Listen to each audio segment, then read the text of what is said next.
Dads from the Crypt.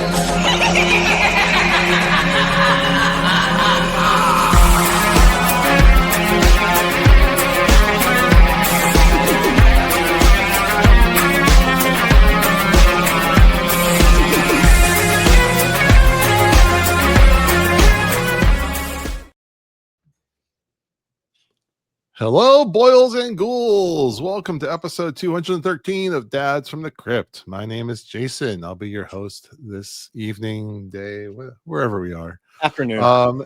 Afternoon. I am joined by Mondo. Hello. Thank you for covering for me last week. Glad everything went well. I did my best, Jason. I had to restart the episode a couple times because I made some mistakes. And the hard part is I don't understand StreamYard so much because you always host. And I'm like, this is difficult. I have to remember things and transition. And so much respect to you and your role, sir. Oh, thank you. I'm glad you guys are able to. I listened to the show. It was very enjoyable. So you guys did a great job. And joining us is our Franken-expert Alyssa. Hi. Hello, welcome back. Yes, thank you for having me. Oh, I knew I had to have someone well-versed in all ways, at least literature-wise, of the Frankensteins. And you are a Frankenstein novel collector. Yes, I have 30 copies. Wow. And that's not including, 30, and then 1, 2, 3, 4, 5, 6, 7, 8. 8 books that are Frankenstein adjacent. So 2 omnibuses of short stories inspired by Frankenstein, and then a collection of Mary Shelley biographies or books about there's one about Frankenstein and the birth of science and things like that. Ooh. Do you have any of the graphic novels they've made for Frankenstein? I have the Junji Ito Frankenstein cool. manga, and then I have a pop-up book Frankenstein. Nice. They are currently Mark Spears has a new monster series out, and they did one for the Mummy. I think they did one for Frankenstein too. I don't know if they've actually put it into graphic novel form or not yet. Well, if anyone listening wants to get me a Christmas present. Well, when you say you have 30 copies, what do you mean by it? Are you talking early editions?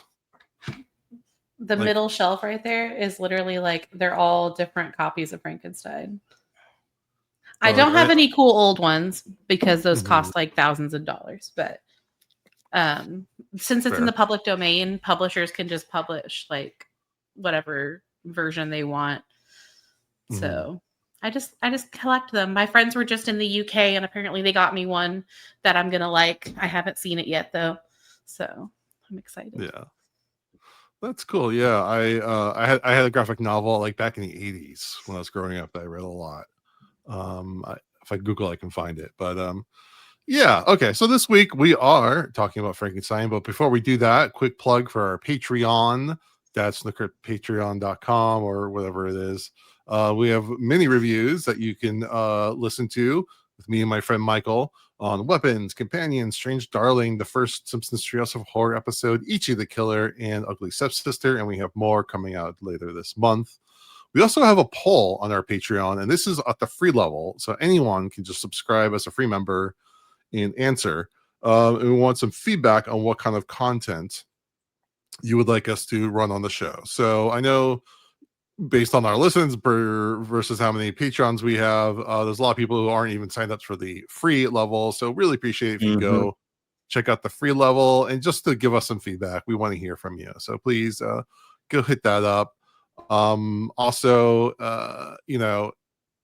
like and subscribe always helps. Reviews on Apple, iTunes helps just to give the show a little more exposure. Tell your friends, dude. Just tell your friends. When you see your friends, just tell them, hey, there's this cool podcast you guys should be listening to.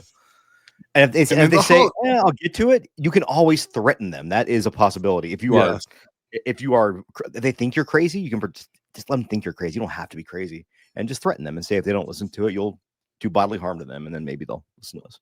Or just be crazy, yeah, that's totally fine too. Pillowcase full of bars of soap.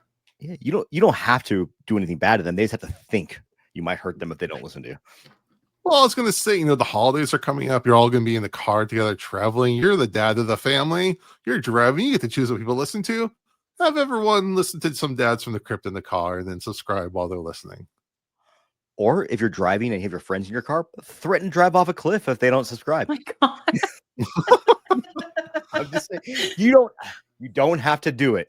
It's as a, what is it, Dennis from It's Always Sunny would say, it's the implication. That's very funny.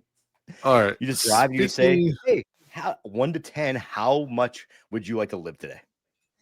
And if they say anything above a 5, then you tell them to subscribe to the podcast. 10. I would like to live at a 10. Thank you. That could be a bad day. You might be like a 6 or 7 some days. I don't know. Well, speaking of matters of death, life, the beyond, we're talking about Guillermo del Toro's new Frankenstein. It just came out on Netflix. Jody's not here to do a synopsis. I'm going to do a very high-level one. The story begins out, is it in the Arctic? Yes, they're trying to get to the North Pole. Okay, Alyssa's gonna be my fact checker on all these things. Okay, so we have a ship of sailors. They're stuck in the Arctic. They are, their ship is frozen in the ice. They hear an explosion off in the distance. They go to investigate. They find a man beaten and battered named Victor Frankenstein. They bring him on board, and then they start being attacked by some sort of monster who they fend off. And Victor wakes up to tell them his tale. And he is the son of a very wealthy surgeon, but very mean and strict. And he grows up under his tutelage. His mother dies, the one that really cared for him, and then his father eventually dies.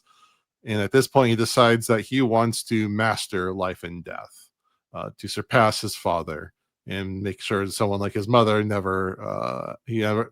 never lost again. So he goes about on his experiments. He is at some sort of tribunal in front of his colleagues to prove that his methods have merit. And then another wealthy man approaches him saying that he wants to bankroll him. And he also is the cousin of the woman that Victor Frankenstein's younger brother is to be wed. Is that correct? Yeah, he's like her uncle. Something I think. like that. Her uncle, sorry. Somehow all those things happen at once. So he decides that William, Victor's younger brother, comes to town with his fiance, or are they married? I can't remember. Fiance Elizabeth, and they're all going to work together to reanimate a dead corpse. Fun stuff. Like you do. Fun stuff. That's just what family does.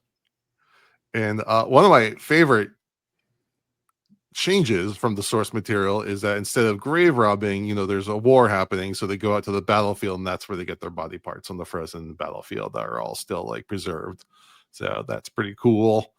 Anyways, Victor assembles his reanimated man, and right before they flip the switch to see go to the lab and see what's on the slab, the benefactor, the uncle played by Christoph Waltz, says that he really is paying for him so Victor can put his brain into this new body because he's dying of syphilis. So that's a night with Venus, a lifetime with Mercury. Mm-hmm. I've never heard that he said that. I never heard that saying before. I'm like, okay. Anyways, so the uncle and Victor get into an argument, gets violent, and the uncle gets pushed through the hole in the ground and dies. And then Victor proceeds with brain splat was so spectacular. Yes, he goes splat. Victor engages the experiment and is successful in reanimating a corpse of various bodies put together. But the corpse isn't exactly what he was hoping for. He wants to, create real life. So a real man, a real presence. But this corpse is a baby, essentially. He can only say Victor, Victor, Victor over and over again. And that drives Victor Frankenstein, quite upset to the point where he decides to burn down the entire castle, monster and all. And then the monster escapes. And then, we're kind of hearing the story all while Victor's on the ship. And then the monster breaks into the ship and says he wants to tell his side of the story now. And we get a kind of perspective shift. And the monster turns out is quite articulate and quite smart at this time, because he went into the forest and he decided to hide in the floorboards and within the walls of this family, where he learned to read and he learned to speak, and became friends with a blind man. This is all very well covered in the book. And then eventually the blind man is attacked by wolves, and when the family gets back, they find the monster over the blind man's body, and they think that he killed the blind man. So he gets shot at and he has to run away. So he goes off to find Victor. All this to say that the monster finds Victor, and he becomes friends with Elizabeth. This is the part I get a little fuzzy on. So Alyssa, help me out they're here. BFF. Like, they're BFFs. Elizabeth is like fascinated by him and wants to like protect him. Right. But then Victor discovers them and shoots at the monster, killing Elizabeth. It's sad. Mhm. It's sad. Anyways, they go on this long chase, which brings them to the Arctic Pole, the Arctic Circle, and it's kind of, we catch up to them. And the monster is upset because he wants a companion, which Victor refuses to do. He realizes that he cannot die. That's one of his powers, is regeneration. So he can't die. He can't be with anyone. So he doesn't know what to do with himself, except to hunt down Victor. And Victor is on his deathbed, and he tells the monster, if he can't die, then go off and live, boy.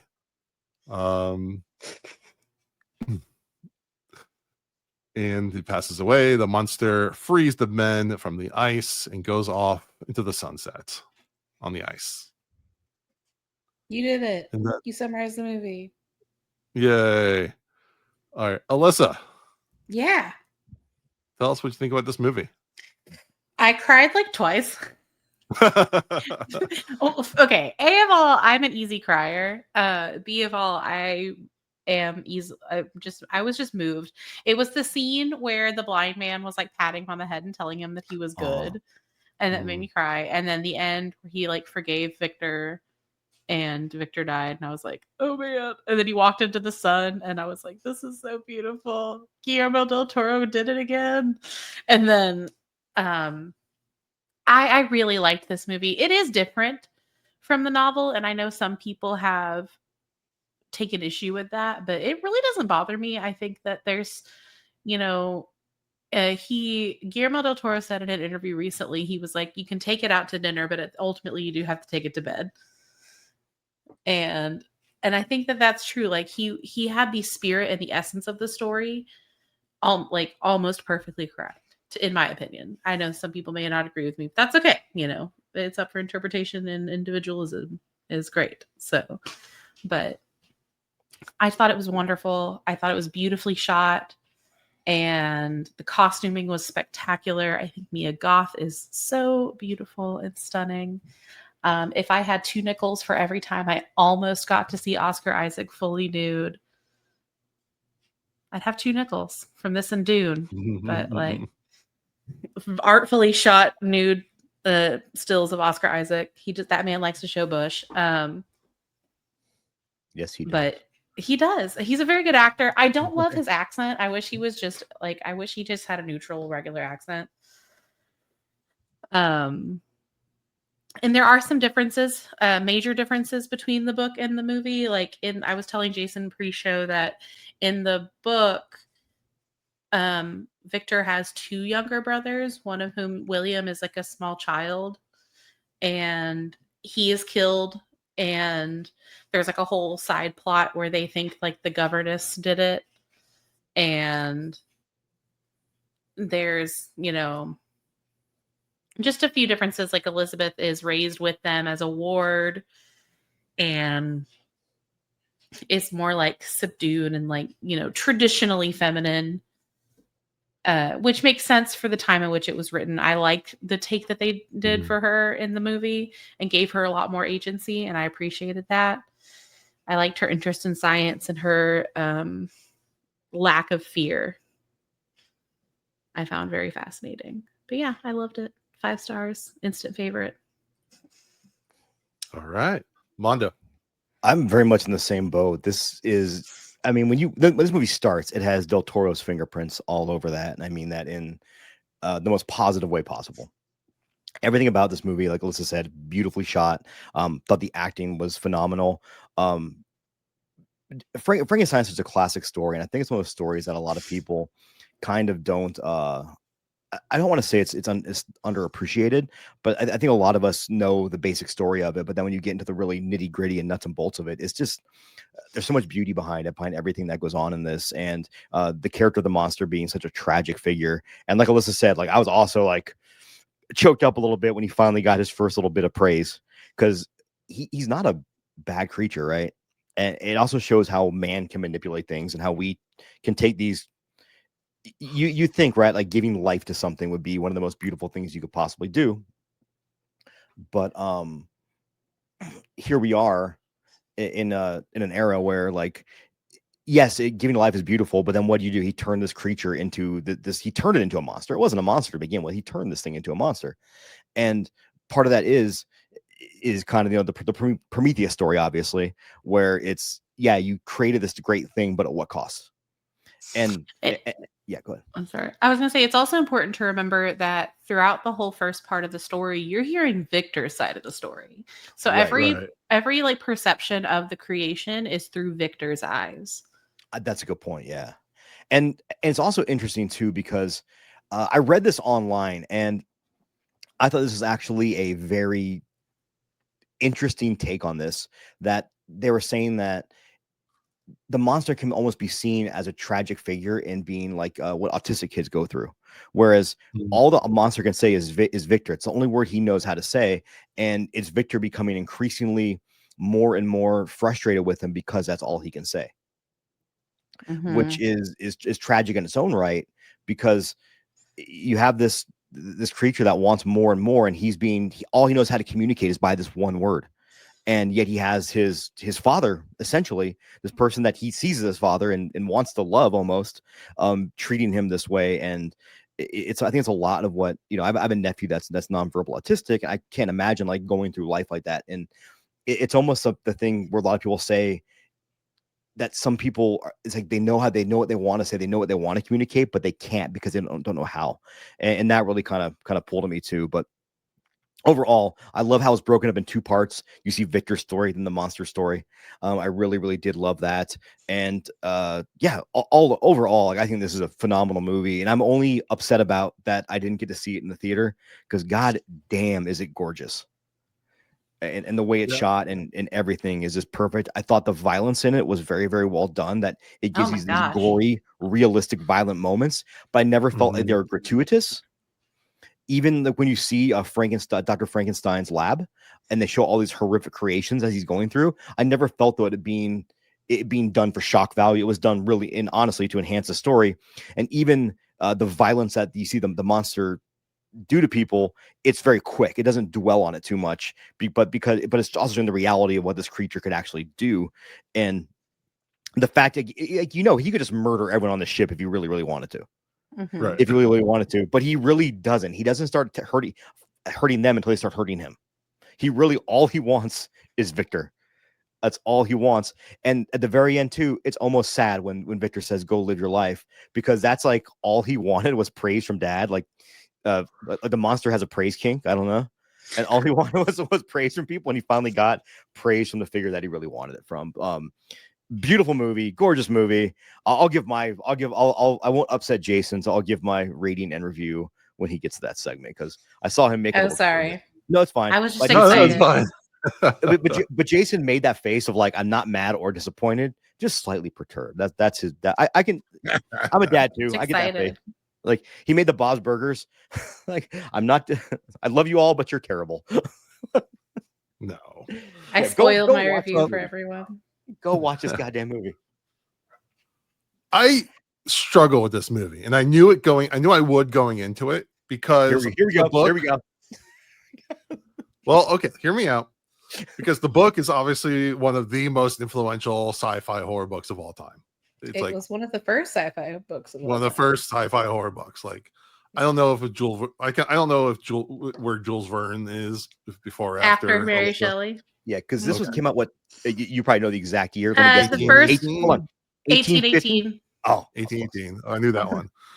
But yeah, I mean, this is like one of these seminal, and it's been adapted so many times. And I know I've read it. I didn't. It's still kind of hard to read because of the time it came out. I remember reading in high school, and then I got the Cliff Notes to help me like understand everything. But it's just such a seminal story overall. And then the Universal version is like one of my all-time favorite movies.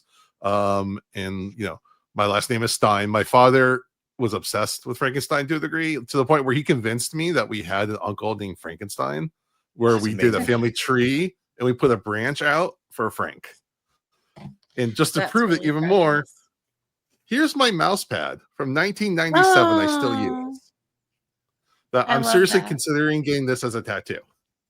I want a Frankenstein tattoo also, but I don't know what to get. But like, so Frankenstein and the different images and different iterations has been part of my life, since I can remember. That's like one of the earliest things. Like we watched, Abbott and Costello meet Frankenstein all the time when I was a kid.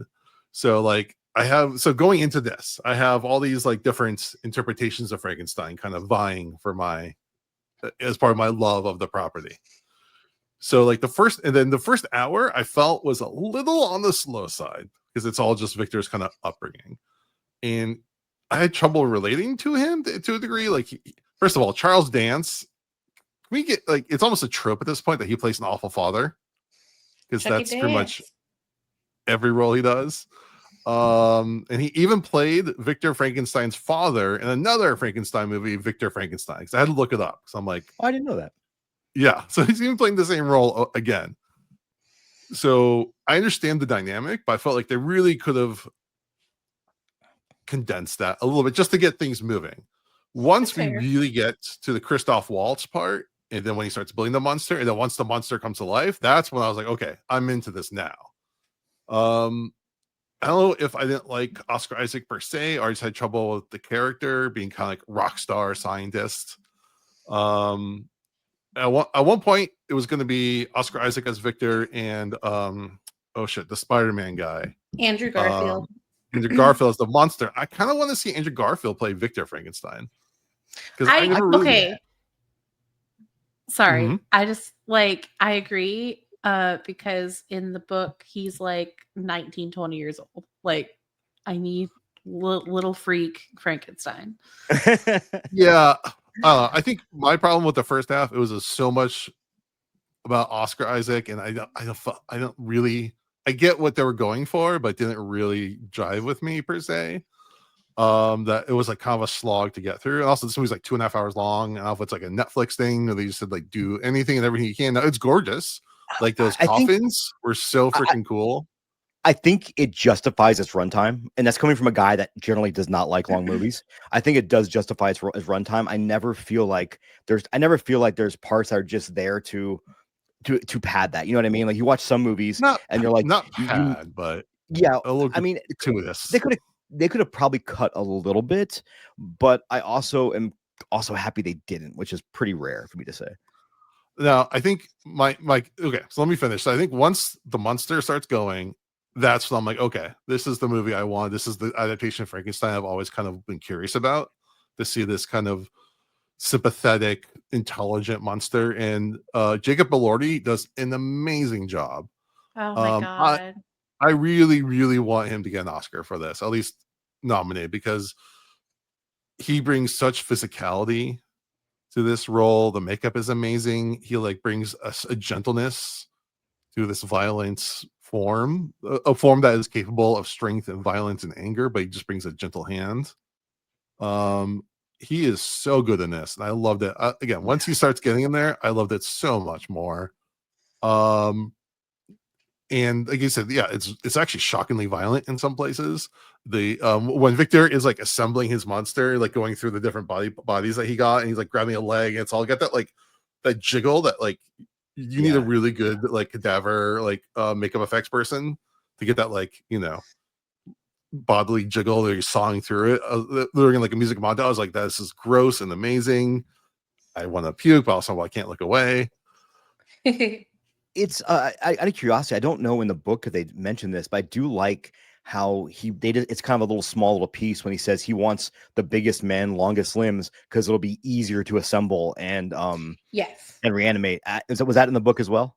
Yes. Okay, cool. Because I've never remember seeing that in a Frankenstein adaptation. And I really like that they put that in there because, when I was young and I think when you're young, you always read that abridged version. And I never remember them mentioning that. And I always wondered, like, why did he make this thing so gigantic that he couldn't control it? Yeah, it's because of like having to connect all of the sinew and the capillaries and the veins and stuff like that. Like the bigger the body, the easier it is to do all of that. Gotcha. Yeah, I love that. I hate myself. I never remember that from the book. I'm not just It's as like the one thing I could nitpick on, but I don't consider it that big of an issue. But also, like, if you're gonna do this, why are you doing like so many? Like, just do like 2 or 3 body parts together. Why are you doing like every couple inches? I know it looks cool, but it seemed like he's making it way more harder himself by putting together so many bodies. Well, you think that, but you also think like in decomposition, things decompose quickly, and it could be the fact that like putting those together means he's still, even though he might be able to take a whole leg, it might have so much nerve damage to it that he might not be able to reattach what he wants to reattach. That was my take from it. And that's not a big thing. I'm just saying. I'm not. My dog is. So we call him Dr. Renfield. I can go ask him, see what he thinks. Okay. Yeah, I love the sets were really amazing. And I know that there's probably a budget issue with some of this stuff, but like some of the CG, especially in the backgrounds, wasn't the best. Like the boat was cool.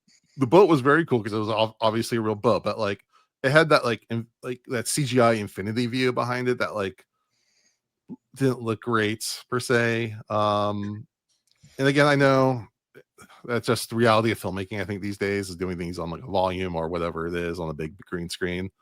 But like I didn't quite feel the men were like cold. It was, I don't know. It felt was the ice hanging out off their body? Did that not indicate cold? Well, it felt like someone on set just like, okay, here's a fake ice cube that we're gonna like glue on. I don't know. But also like some of the CG for some of the early monsters, like the one he presents to the tribunal, like the court or whatever it is with his colleagues. I thought that was so cool. It was cool, but like it just felt very like it didn't feel very tangible. That's fair. I don't know. And maybe it was practical. I'm they like, used the augmentation. That just didn't do it any favors. So like some of those effects were a little iffy, but the effects on the actual monster, like I said, once the monster gets going, it looks amazing. The effects are great. So yeah, I think this is a movie that I think I would go down better on at least the first half would go better on the second watch once I can kind of get through all my baggage. There's a lot of pieces of this too that I really enjoyed, where in the background that I want to go back and look at, because there's a scene when they're walking to the town square while they're just doing executions, and you see people just hanging violently in the background, but it's shot just a little bit out of focus in order to give it that, that view. I thought that was just brilliant. Yeah, I mean, so and really what Guillermo del Toro does is these like dark fantasies, dark violent fantasy, gothic fantasy, yeah, dark violent dark gothic fantasies. So yeah, again, it took me a minute to calibrate to what he was doing with this, because this is a very Guillermo del Toro version of that, because sometimes he calibrates it a little bit different. Like Shape of Water had those sensibilities, but like that wasn't quite the world that it was in, where this whole world is a dark gothic fantasy. So again, coming from all these other iterations, you have to kind of get on his level. But in the end, yes, I really did love this movie. I want to watch it again, and probably those things will be smoothed out. But I can only go on the one time I've had a chance to watch the movie. You mean you haven't watched it 3 times like me? Not yet. You've watched it 3 times? Yeah. Nice. Well, okay, then you tell me how did your perception change on each of those watches? It was interesting to watch it like multiple times. Like the first time I watched it, I was in a crowded theater. Mm. And it Again, was how did it play on the beautiful theater? it was gorgeous and amazing, and I like once again cried twice. But it was super crowded, and so like I wasn't physically very comfortable. So I didn't get to enjoy it as much as I wanted to. I mean, like I really enjoyed it, but it was nice getting to watch it at home, even though it wasn't as like big and giant and stunning because it's on my like 42-inch TV. But it, watching it on a smaller TV, you don't notice as many of those CGI problems. And also, I don't really have the eye for that. So those were not things that I noticed or were bothered by. Because I'm just like, wow, look, it's Frankenstein. And then I was like, Jacob Elordi, I wasn't aware of your game. Even watching it on I guess I don't know how big my TV is, like 70-inch TV. I didn't notice the CGI didn't give me as much problems as Jason mentioned. I'm usually pretty sensitive to bad CGI, but this one I didn't really. It really didn't bug me. Like I could tell the wolves were CGI, but like, those sure are some CGI wolves, and then I just ignored it. I'm not going as far as to say it was bad. Bad wouldn't be the word. Yeah. It was just not up to like for someone that, as well known as Del Toro for some of this stuff. Right. At least there was no AI. Yeah, thank goodness. Now, like, what about the differences between like the books and the movies? Because the biggest thing that I like gasped out loud when Victor shoots Elizabeth, because in pretty much every other iteration, it's the monster that kills her. So, but like, I think that's amazing because who's the real monster here? It's Victor Frankenstein. And that's why I kind of like the fact that the whole first part is like about him, and it's like drags a little bit because like who's he going to talk about the most? Like he's telling his life stories. Of course he's going to talk about himself excessively. Of course he's going to paint himself. Oh, sorry, that was my dryer. Of course he's going to paint himself in this like light of like, oh, I'm just an academic and I, made a mistake and I'm horrified by this thing that I've done. And it's like, of course he's going to do all that. He's a narcissist. Like he all he cares about is himself and his possessions and his things and his creations and his science. And it's not until later where he's talking to the captain of the ship, and in the book it's a younger man is the captain of the ship, a young British man. And like he's like they become BFFs really fast while he's recovering on the ship. And there's this whole conversation that they have in the movie and in the book where he's like the captain saying, I'm determined no matter what, I'm going to find the North Pole. We're going to get there. And he's like, oh, you foolish man. Like you've got the same sickness as me, the same grandiosity, the same hubris.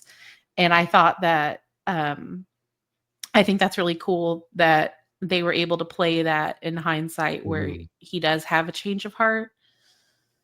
Because in the book, he like does, but he's still, Victor Frankenstein, making it all about him. Well, and remind me, in the book, it ends with them just chasing after each other endlessly into the snow. Am I wrong? I'm pretty. I haven't finished my reread, but I am pretty sure that's how it ends. Right. Let me double check. I'm almost positive too on that one. Right. So again, oh no, he still dies.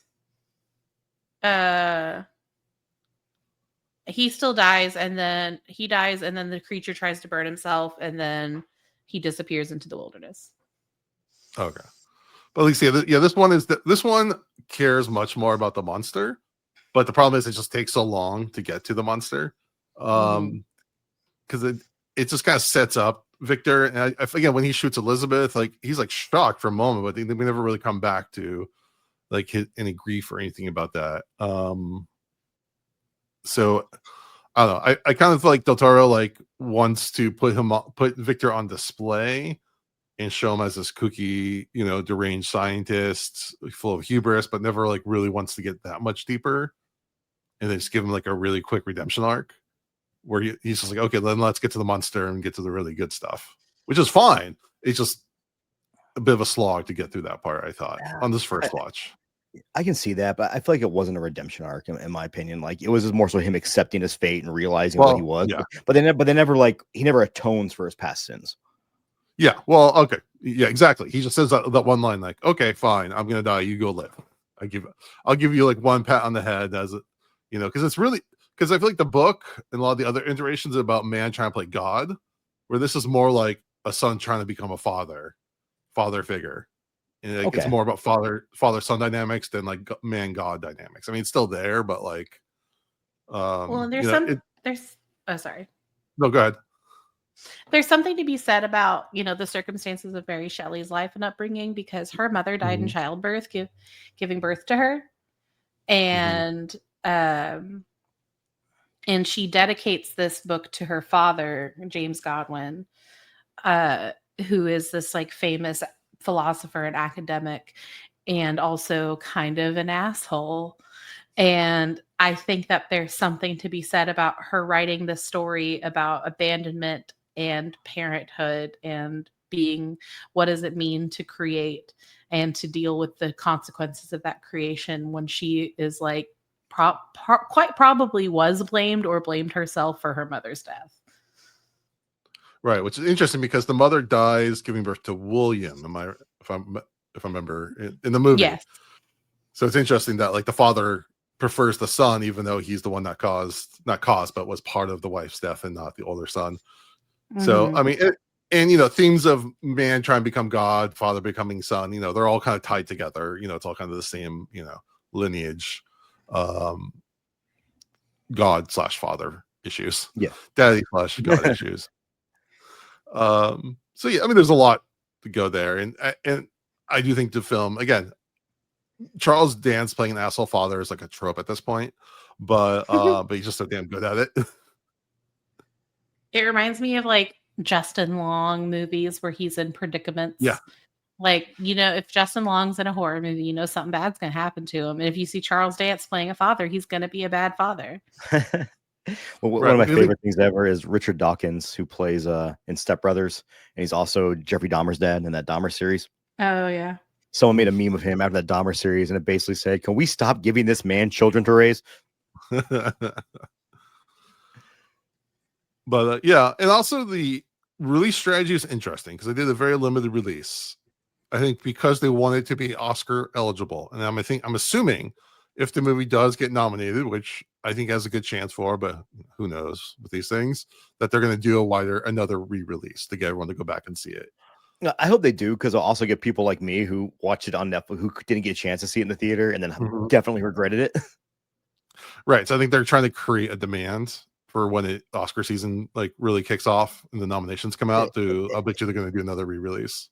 And the little bit I've read on social media seems to be mostly positive. But yeah, I think Jacob Elordi to me is definitely the MVP of this show. And I'd agree with you on that one. Yeah, for sure. Oh, he was so good. Like, I don't like the movie Saltburn, but I thought he was a good. I thought he was a good actor. I did not like the movie. I don't like Emerald Fennell, I think, is just the end all of it. So I was a little trepidatious when he was cast, but then I was like, I don't know, he kind of freaky looking. Maybe I'll like it. And then I did. I liked it a lot. I was not aware of his game. Why was I more attracted to him as the creature than I am when he is a normal man? I feel like that says something about me. I can co-sign on that one, but yeah.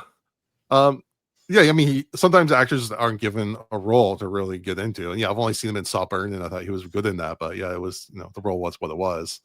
And he's almost like too handsome in real life in some ways for people like take him seriously, I think, for more serious roles. So I think this is the perfect thing to kind of try to give him that range. He does seem like a really cool dude. I saw a bunch of pictures that like he does photography. So he was taking pictures on set, and I saw a lot of those photos, and it was really cool. Oh, wow. So, all right, well, let's go to our rating. Alyssa, we already know what you gave, but you can give it again if you want. It was 5 stars, baby. I didn't think about it. I have no thoughts, no criticisms. I mean, sorry. One gripe. I have one gripe that I forgot to mention. They didn't use either of my favorite quotes, and I was a little butthurt about it. What are they? Just a little. Beware, for I am fearless and therefore powerful. And then I have rage in me, the likes of which you've seen, and love in me, the likes of which you cannot believe, or something like that. If I cannot indulge in one, if I cannot satisfy in one, I will indulge in the other, or something like that. It's like this really beautiful line that the creature says. Nice. But 5 stars. When you review it on Letterboxd, it has lightning strikes. It's really cool. Nice. All right, Mondo. So I was torn between a 4.5 and a 5. And whenever I'm torn, I go with the lower score. So I'm going 4.5, which says it's a phenomenal freaking movie. And if I watch it again, I reserve the right to up that by another half star. Yeah, you do. Which I think I might. I've just got a new dog, so I've been kind of distracted when I've been watching movies. So it's one of those things where it's like I might have just in another mindset. This is possibly a 5. So I'm very torn. I wish I could give it 4.75. I'm actually with you, Mondo. I'm going 4.5. For all the criticisms I had, in the end, I was really blown away by it. And I'm willing to give it the benefit of most of my doubts that I'll watch it again and I'll love it. And yeah, if they do a re-release for the Oscars, if it gets all the nominations I really wanted to, I definitely want to go see it again and then be wowed by it completely. Yeah, I have no doubt this is easily in the top half of my top 10 list this year. Without question. Yeah, this is my number 2 movie of the year. What's your number 1? What do you think it is? Shit, I don't know. Sinners. Sinners. Okay, yeah. I don't know why this year's been taking so long to go by. I was like, oh yeah, that did come out this year. Sinners for me. I don't know if it's my number 1 horror film, but it's my number 1 film of the year. I haven't watched enough new movies this year, so like Sinners is my number 1 just movie in general. Very closely followed by Frankenstein. Like maybe depending on the mood or the day, they could change spots. I think as a horror movie, I liked Weapons more than Sinners. Weapons was so fun. Yeah, but as an overall movie for the whole year, Sinners by far. Like I bought the soundtrack and the score on vinyl because they're both that freaking good. Like that Sinners is one of those movies that in 10 years from now, I'm still I'm going to be watching. Right. A friend of mine worked on that movie. She was she worked in the props department. That's cool. Oh, nice. That's cool. Her name's in the credits. I took a picture of it and sent it to her. It's my friend's sister is the musical. She does music for a lot of movies and like the music director. So whenever I see her movie pop up, I always text him. She did Final Destination or the new Final Destination, I should say. That was a fun movie. Yeah, that was like 6, I think. I saw her name, Andrea von Fortestor, pop up, and I was like, "Oh, cool! It's Eric's sister." I know her. Yeah. Oh, I don't know her. I know her brother. It's like I know of her. Yeah, I know she exists. All right, let's take a quick break and do a shout out. Hi, I'm Fred Decker, director of Monster Squad, and you're listening to Dads from the Crypt. I love that Amity Island hat. I want that hat. I know. I love Monster Squad. Oh, and again, another classic Frankenstein. Bogus.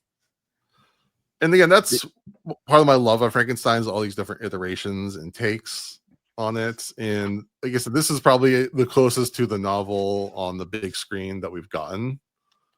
Because it is, yeah, exactly. I mean, I have 1, 2, 3, 4, like I have like 5 different Frankenstein figures on my wall. So it's just such a classic monster, and I'm glad that we have this new one to put up there with them.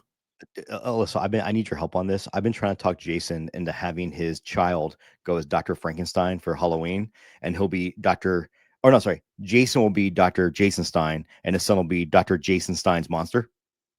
I think that's adorable. I know. Or vice versa. You can also do the opposite too. You know what my son was for Halloween? What? A Revolutionary War drummer boy. That's really funny. I love that for him. Specifically. I was like, if you say he was Dr. Frankenstein and you didn't go as a monster, I was gonna just fucking walk away and turn this podcast off right now. You guys, that's all it takes. What was your daughter? What was she for Halloween? She was Mabel from Gravity Falls. Oh, that's cool. Cute. That's cool. So I was Kiki from Kiki's Delivery Service. We I did don't know what that is. I know what it is. I've never seen a Miyazaki film.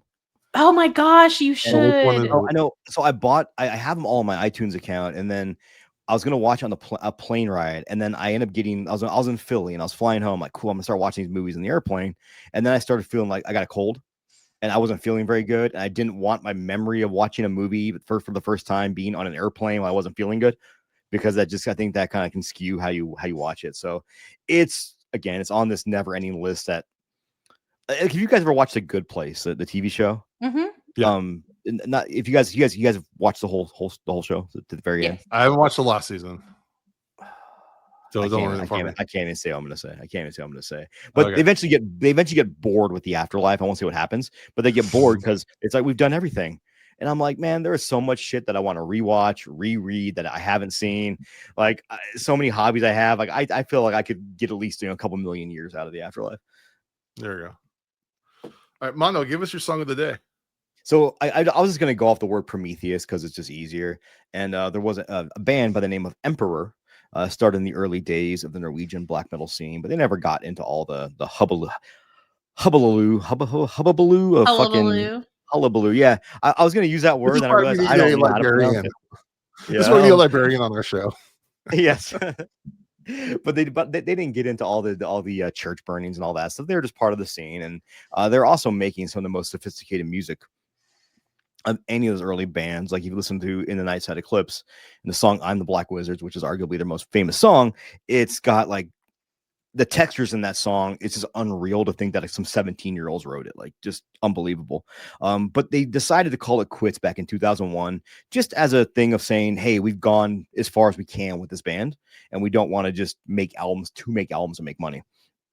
Recently, they're back on the festival circuit, playing shows again, which has been awesome. I was able to catch them again at Psycho Fest here, I think 3 or 4 years ago.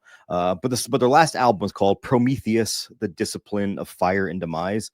And for any metal nerds that actually listen to this, aside from a shout out to our buddy Matthew, but it was essentially Isan went solo and started incorporating the main songwriter, guitar player, and he kind of went in his own direction.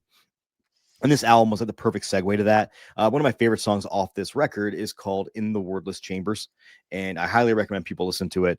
The album is kind of the loose story of Prometheus, which obviously I think, Alyssa, correct me if I'm wrong, when this book first came out, did they call it A Modern Prometheus, or was that tagline later? Okay. Mm-hmm. I wasn't sure if it's something like the publishers added on or not, but I've always loved that line of it because Victor Frankenstein is essentially Prometheus in that he introduces this new technology thing to the world, but at what cost does he introduce it? And that's kind of the story of Prometheus for anybody that doesn't know. Hopefully everybody knows. But yep, song of the week will be In the Wordless Chambers by the band Emperor from their 2001 swan song, Prometheus: The Discipline of Fire and Demise. Cool album cover too. Cool name. Yeah, that band was so good, and they're Mondo. still good. And seeing them live is still so good. What, Jason? No, Alice Cooper. No, that's low hanging fruit, brother. It's too easy. Come on, but I do really like that song though. I love Feeding My Frankenstein. Yeah, that is a great song, and the first time I ever heard that was in Wayne's World. Yes, exactly. Most of us heard of the first time from Wayne's World. So yeah, that's a great. That'd been a great call. The other piece that would have been a Jason pick. Yeah, and just to point out, one thing I do also love about this final record by Emperor, the final song they ever recorded, well, not recorded, but was on the record, that the final recorded song on their last record is called Thorns on My Grave. And I just thought it was actually very iconic, and also they're friendly with the band name. I'm not sure if they did it because of this too, but another European musician, Snord Rouge, from the band Thorns, they released a split EP with them back in the day, and they're friends with that guy. He went to prison for some church burnings, though. Just saying. It was Norway back in the early 90s, and they're like, you know what? Fuck these Christians for taking our lands. We're going to burn their churches down and take back our lands, because Scandinavia is a very, very Catholic, very, very Catholic area of the world. I learned about that on last podcast on the left. about the church burnings and everything. Yeah, I can talk about that shit for days and days and days. Essentially, it was just some edgy teenagers that were bored. Mm-hmm. That's really what it was when it comes down to it. But then you still have the specter of Varg Vikernes because he's still out there doing his shit. Not a very nice guy. Good old Varg. I don't know how good he was. Well, you know what I mean. It's kind of interesting because he's become almost a meme in the metal community because he does like he wrote some like expansive tabletop RPG board game that would like probably make the Cones of Dunshire look easy in perspective. If anybody knows what Cones of Dunshire are, please, thank you. Probably makes that game look easy, but he's just like Not this. the cones. He's got this, and I don't know if you have like fucking white supremacists and racists that do this shit to try to act like they're more highbrow than their fellow white supremacists and racists. But he often will say like, I don't have problems with other races. I just don't think races should be having babies. There shouldn't be interracial, relations or babies. And you know what? You're still fucking racist if you think that way. I'm just gonna put it out there. Yeah. Like you might think you're a highbrow racist. Guess what? You're still a fucking racist, and get the fuck out of here. Mm-hmm. It's these people that are just worried that one day we're all gonna look the same color. Like, no, that'd be pretty awesome if we're all just fucking so intertwined with everybody. There's such a big melting pot that there's no more fucking lines to divide us on. I don't know. Pipe dream. All right. Before we go, Alyssa, I want to ask you Yeah, what's for up? some horror literature recommendations, classic horror literature. I mean, at this point, if you're into that kind of thing, you've read Frankenstein. What other classic horror literatures would you recommend? I really The Turn of the Screw is a classic. I love The Haunting of Hill House, but I recommended it to a friend and she hated it, and then I felt bad. But I love it. I think it's great. I love Hell House by Richard Matheson. Oh, that so one's good. Oh, it's so good and so spooky. Dracula's great. There's just so many good, like Carmilla for the lesbian vampire in you. Like Carmilla's great. Carmilla, I think if I remember, smacking my microphone. If I remember correctly, Carmilla came out before Dracula did. Oh, really? Oh, really? I've never even heard of that. I've never even heard of that. Never. 1872. Ooh. Yeah, it predates Bram Stoker's Dracula. That's crazy. By 25 years, and got sapphic undertones. It's awesome. So I know Dracula, when you read it in hindsight, has a lot of kind of gay undertones in it. Do you think he took that from Carmilla? I think he took it from his own life because he was like super gay. Yeah. Oh, no, but if he's inspired by Carmilla to write it that way. Probably. I wouldn't doubt it. I'm not as well versed in Dracula as I am in Frankenstein. I'm obviously not, because I didn't know he was gay. That Bram Stoker was gay. There's also it's not, I don't know if it's like confirmed. There's no definitive proof. A lot of historians speculate that he was closeted. And he wrote some like interesting letters to Walt Whitman. That were like cool. I kind of want to look very homoerotic. Yeah. If you watch on Shudder, there's this series about like gay horror that I can't remember what it's called right now. Keep talking. I'll look it up. But they have an entire thing about Bram Stoker and Dracula and the homoerotic subtext and his love letters to Walt Whitman. Oh, a Queer for Fear. Queer for Fear. Yeah, it was great. Yeah. Also in that same vein, just to change subjects a little bit. Scream Queen with Mark Patton about the undertones of Nightmare on Elm Street 2 is fantastic documentary on there. LGBTQI documentary. Can I ask one question before we go though too? So a lot of times I think one of the hardest. I think it's easy to recommend like horror novels for like young kids who are getting into it, because there's all kinds of horror novels aimed at like kids, not obviously not crazy horror, but like fun stuff like Bunnicula or something like that. Me too. So what about when when those kids become young adults and they start transitioning into reading older literature, what do you recommend for that kind of age range? Maybe like your 5th grader who maybe is just starting to get a young adult horror, or maybe even like your 13-year-old that's starting to get into more adult horror. I would say I would still say Haunting of Hill House is a good place to start because it's like spooky, not scary. It's got like these horror elements, and it's not too hard to understand because it wasn't written quite that long ago. It's less than 100 years old, so it's not like it's easier to understand than Frankenstein. There's a lot of really good modern stuff out there. I've read more modern, like middle grade, like elementary school stuff, like Paul Tremblay, who wrote A Head Full of Ghosts, which is an incredible book. He wrote a kid's book, and it's awesome. It's called it just came out this year. It's called Another, and it's about a kid who this like clay boy shows up and slowly starts taking over his features and life. And it's really good. So there's lots of good horror out there, but you can never go wrong with Scary Stories to Tell in the Dark. Classic, iconic. It's a classic. Hold on, let me look at my bookshelves real quick, see if I got anything. I remember getting that. That was like one of my triumphs at the Scholastic Book Fair when I was a kid in elementary school, was picking up that trilogy. Oh, it's so good. My school library doesn't have it. But guess who just bought it? I was gonna say, can we donate a copy? Technically, no, because Texas laws have changed. I guess technically yes, because it's already existing in the system. So they passed a law that any book that I add to the system has to already exist in somebody else's library. Otherwise, if it doesn't, like this new Paul Tremblay book, I didn't buy it yet because I would have to submit the title to be approved by a committee. Oh God. And it's like a whole thing. So I was like, I'm gonna let somebody else do that, and then I'll just buy it next year.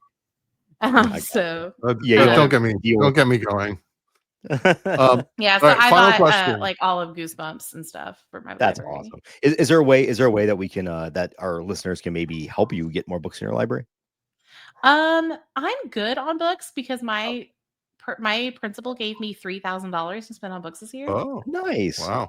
But I do appreciate it. But I'd say, like, if listeners want to help support their school libraries, just contact your local school library and ask them what they need. Cool.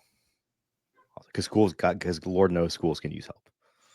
I want an incubator. I've got a donor's choose right now to raise money to get an egg incubator and supplies so that my students can hatch baby chicks. Well, if you can, get that link to Jason and we can post it in the show notes if anybody wants to give you a hand with that. Okay. All right, I've got one final question for you. One sec. How excited are you for Emerald Fennell's Wuthering Heights coming out? Oh, damn.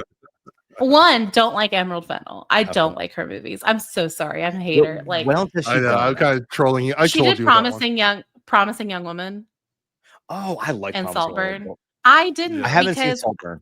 It feels like she had they're both very well made, so like I could appreciate her like directorial eye, but I don't think that she acts like she has a lot to say and then doesn't say anything at the end. And I'm still not gonna forgive her for the ending of Promising Young Woman. Like, I didn't like it. Okay. And damn it, we're not gonna. Okay. We gotta talk at some point. So we need to get a Patreon episode now. We'll talk Promising Young Woman. I'll have to watch it again because now I'm really interested in your take on that. Because I love it because, like, obviously I'm going to see it different through a male gaze, right? It's just how it is. And I my favorite thing is when I love a movie like that, and like a movie that's directed by female, and when a woman does not like that movie, I'm like, oh, I want to know why and I want to talk about it. I probably missed a lot. Also, like, just briefly, I've never read Wuthering Heights. But I do know for a fact that the main male character is supposed to be a brown man, a person of color. And they cast a white dude. And I was like, don't like that. They know what they're doing. Also, we didn't do horror news, but this week too, just FYI, Keeper is coming out. If anybody's not seen the trailer for that. Keeper, the new Osgood Perkins film. Ooh, I do like an Oz Perkins film. And I brought this up. See, I'm the way Alyssa is with Oz Perkins. I like. You don't like Oz Perkins movies? He's a. I don't like him. It's just not my thing. That's fair. I'll yeah, okay. No, it just reminded me because I saw that Wuthering Heights trailer before whatever I just saw in the theater recently, Black Phone 2 maybe. And I really liked the trailer. So I was like, yeah, that looks interesting. But it reminds you because the Keeper trailer is a trailer that shows almost nothing and it makes you even more excited for it. I'm just gonna say that. I I'm do super like a stoked for nothing Keeper. trailer. I don't even try to watch trailers except for if I'm at the theater and they pop on because the modern trailer just gives away too much usually. And then you find yourself Agreed. watching a movie and then waiting, like you'll see them, they'll set up a scene really well, but you already know it's going to fucking happen because you saw it happen in the trailer. I can't remember what recently. Oh, I thought the new Final Destination Bloodlines like had the most brilliant trailer where the trailer was a huge red herring for the rest of the film. Yes, I love that so much. Yeah, I was so happy. Yeah, I thought that was really, really well done. But obviously it's marketing usually doing the trailers, and the director has no say in what gets put on there, and is what it is. All right. Well, that wraps up another episode. Alyssa, thank you for joining us. Where can people find you? I am on the Blue Sky at No Hungry Ghosts. I do have a podcast called The Silver Scream. We are taking a break right now, but hopefully we'll return soon with some new werewolf content. We are also on Blue Sky at Silver Screen Pod. Cool. Also responsible. Alyssa was also responsible, and that podcast was responsible for me seeing the worst movie I've ever seen in my life. And but you want to know what though? We had such a fun time talking about it. Yeah, we did. Werewolf in a women's prison. Werewolf in a women's prison. Legit. I think we all decided the only redeeming thing in that movie is the special effects can be kind of cool sometimes. That's not high praise. Special effects can be kind of cool some of the time. That's yes. All right. Glowing review. All right. We appreciate everyone for listening. We would really appreciate if everyone would give us a rating review on iTunes, a rating on Spotify, like, subscribe on YouTube, and follow us at Dads from the Crypt Talk on TikTok. With that, we thank you for listening to Dads from the Crypt.